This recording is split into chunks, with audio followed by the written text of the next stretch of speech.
So Yvonne Michelle, the promoter of of Adonis Stevenson, WBC champ, Yvonne Michelle, based out in Canada. He claps back at the man Virgil Hunter for what Virgil Hunter was talking about in an article I covered yesterday, where Virgil Hunter said that there was no money for Andre Ward in fighting Adonis Stevenson. He claims that there was no money, and I'll refresh your memory by quoting what the man Virgil Hunter said yesterday. He said, quote, Stevenson can only fight in Canada, and there was no money in that fight. Nobody put up the money for that fight, and once you make a certain amount of money, it's only right that you continue to stay on that pay scale. Stevenson was not going to bring in that kind of money to the table because he only fights in Canada, end quote. And that's Virgil Hunter speaking to a podcast called On the Ropes Boxing Radio. Now, I gave my opinions about that, and I said, Andre Ward, of course, if anybody knows boxing, he's not a big draw wherever he's at, as in the United States. I can't speak for him outside of the United States because he's only fought in USA. And I don't think he can even sell out the Oracle Arena out there in Oakland. Excuse me. So he's not a big draw, you know what I mean? And I felt like, you see these American fighters, you know what I mean, when they go to other countries like UK or maybe even Canada, they get they're more appreciated. These revered American fighters, they're more appreciated when they travel and go outside the country, you know what I mean? Because, in the UK and Canada, they're going to appreciate, especially a guy like Andre Ward, a guy with a great career, #1 pound for pound on the planet, a guy who, who's accomplished many things from that to super middleweight division and, beating Kovalev twice. So, I think he would have made some nice amount of money going up to Canada to fight the man Adonis Stevenson. But, in that particular fight, probably the man Andre Ward would want to be the A side and call the shots. And that would probably not make him, he probably wouldn't want to go to Canada, you know what I mean? He probably would think he'd rather stay in the United States, even though, like I said, he's not a big draw in the United States. All right? And I'm going to read you quotes from the man Yvonne Michelle, who disagrees with the man Virgil Hunter, you know what I mean? Yvonne Michelle believes that a fight with Stevenson would have made Ward even more money than the two pay-per-view bouts he had with the man Sergey Kovalev.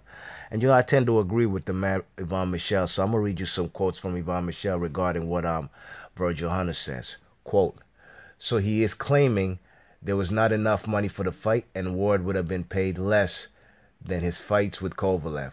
We all know Ward was way overpaid for his fights with Kovalev. In a 50-50 split deal with Kovalev on all revenues produced by the events, Ward would have got less than half the money he was paid. In fact, Ward's purse alone was more than the total revenue generated by the events. End quote. That's Yvonne Michelle speaking the boxing scene. Now, you see, I don't have to be a business PhD and economical strategist to know that Andre Ward was overpaid. $6 million for a pay-per-view that only sold about 130,000 and 20,000 and 6,000 seats in a 20,000 seat arena. You know what I mean? You check it. I don't gotta know. Have the biggest business plan to know that the Rock Nation didn't turn in no profits. You know what I mean? In my opinion, I think they might have taken a loss. You check it because, as Yvonne Michelle said, just Ward's purse alone. You know what I'm saying? Ward's purse alone was more than the total revenues generated by the events. You know what I mean? So, I don't have to be a genius to know you don't buy something for $2 and sell it for $1.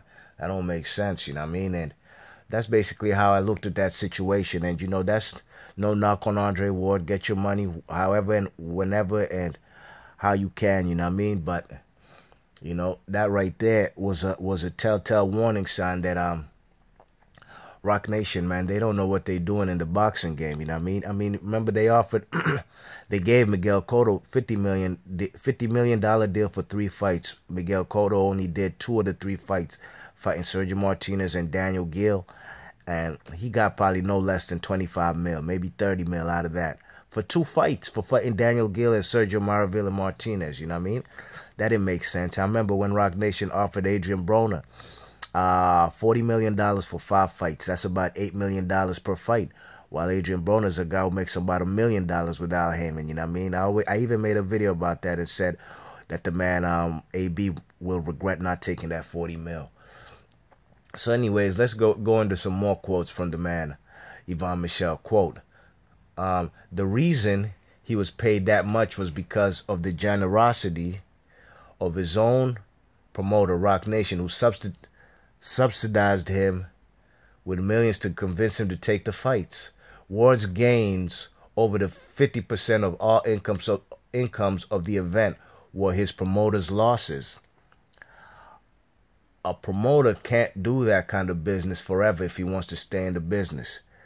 That's common sense, you know what I mean? That right there is, you know, they didn't make no money really on their pay-per-views in the live gate, but they paid the man $6 million. And as you remember, the man, Sergey Kovalev, got 0 guaranteed dollars. He had to make his dollars from the live gate and the pay-per-view percentages. All right, let me continue quoting this man, Yvon Michel. I'm reading verbatim what the man said to Boxing Scene. Quote, it is obvious a Stevenson Ward event would have generated more total revenues than each of the 2 Ward Kovalev fights because it would have been about the same in the USA and international sales. But the Canadian market would have contributed several millions in pay-per-view sales, something that was not there for the 2 Ward Kovalev events.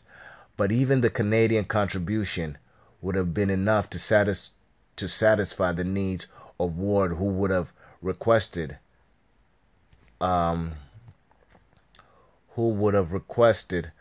to Virgil Hill, more money to fight Stevenson. We know that his promoter was no longer interested in subsidizing his purse, and end quote. And I mentioned that yesterday.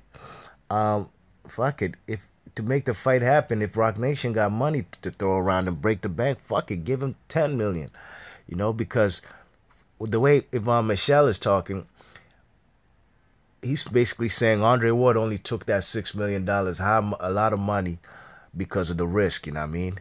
Basically saying if he wasn't going to get $6 million, he wouldn't have taken that risk. It was too risky fighting the man Kovalev.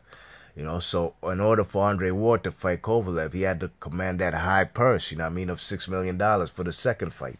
Because like I said, the first fight, Andre Ward was the B-side, and the second fight, he called the shots. I'm going to continue quoting the man, Yvon Michel. Andre Ward was an exception, quote, Andre Ward was an exceptional fighter and a great personality and a model for the youth. He brought dignity, respect, and was an asset for boxing, but he was not a popular fighter in terms of ticket sales and pay-per-views. As the obvious A-side in the fight against Stevenson, it would have been his responsibility to generate revenues in the USA at the level of other stars like Mayweather, Pacquiao, Alvarez, and Cotto. If he wanted to be paid at their level, that was not the case. Basically, Yvon Michel saying anything with common sense, who knows boxing, knows, you know, Andre Ward's a good guy, you know what I mean, Christian man, you know, but the man is he's not a draw anywhere, you know what I mean? And like Yvon Michel said, if he's definitely the A-side. You see, Yvon Michel concedes that Andre Ward's the A-side, so it's up to him to sell a lot of tickets.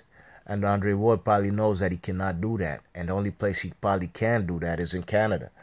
Hence the reason why Yvon Michel is putting the pressure on Andre Ward. If you're an American star, you're the one who should be able to generate a lot of these sales, you know what I mean? Pay-per-view sales. More quotes from the man Yvon Michel. On top of that, Stevenson is a much more complete fighter than Sergey Kovalev. Much higher boxing IQ, much better inside fighter in his southpaw style. Stevenson posed as much greater danger to blemish Ward's perfect record. The equation made by Ward's team was greater risk and overall less money, and the decision was made to retire. So it's ridiculous now to try and twist the story and try to blame the dangerous WBC champion Adonis Stevenson. The fact that Adonis is fighting from Canada would have only been a great asset in terms of revenues for that fight, no matter where it would have been held, not the other way around. End quote. Truth and rights, Yvonne Michelle, because I didn't even really consider them factors right there. Even if Adonis Stevenson fought Andre Ward in the USA, let's say in Oakland, that fight would be televised in Canada, and that would be pay-per-view sales that Andre Ward could get a piece of. You know what I mean? You check it. So basically, the end all of this article is Yvonne Michelle basically calling Virgil Hunter's bluff and saying that's a lame excuse. That's them kind of excuses. What's that guy? What the fuck is his name? Abel Sanchez and Tom Laughlin, K2 Promotions, was making for guys like Gennady Golovkin. Why he didn't fight Ward? Why he didn't fight Erislandy Lara? Remember, they said Andre Ward is not a big draw. And they weren't lying about that. They were not lying about that. Now, anybody hearing this video, please do not get in your feelings if you're an Andre Ward fan. Please do not, because I'm only spitting the truth, you know what I mean? And you should know that already. And somebody might say, "Dad, let the man Andre Ward retire. Why you keep making these videos?" Well, these articles are currently in the news. These are headlines news right now, you know what I mean? And, you know, as I just got to call the man Virgil Hunter's bluff too, you know, saying that there's no money fighting Stevenson. Was there money fighting Alexander Brand and Sullivan Barrera? Not as much money. Those guys aren't pay-per-view stars anywhere. Adonis Stevenson is in his adopted country of Canada, you know what I mean? So, you know, Yvonne Michelle, you know, he basically said everything I said yesterday regarding this fight. And I didn't even read this article till today. It came out today. The video I made yesterday was yesterday's for Virgil Hunter saying what he said. But you don't got to be a genius to know Andre Ward did get overpaid, and which is good for him. Get your money. Maybe that's why he retired.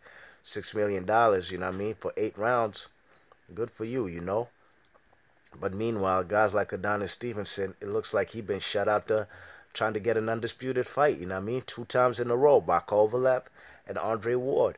Now, you might take, anybody listening to this might say, "Damn, you ain't got to be that harsh," but I'm not. Actually, Andre Ward and Kovalev, they basically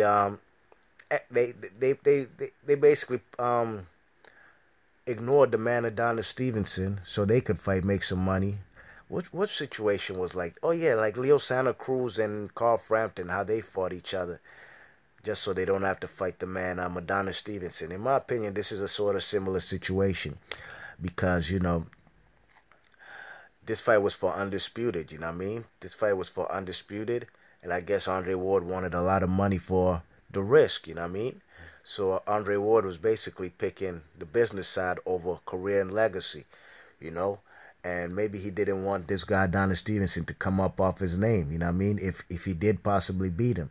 Now we'll never know. The fight ain't happened. These two guys ain't fighting.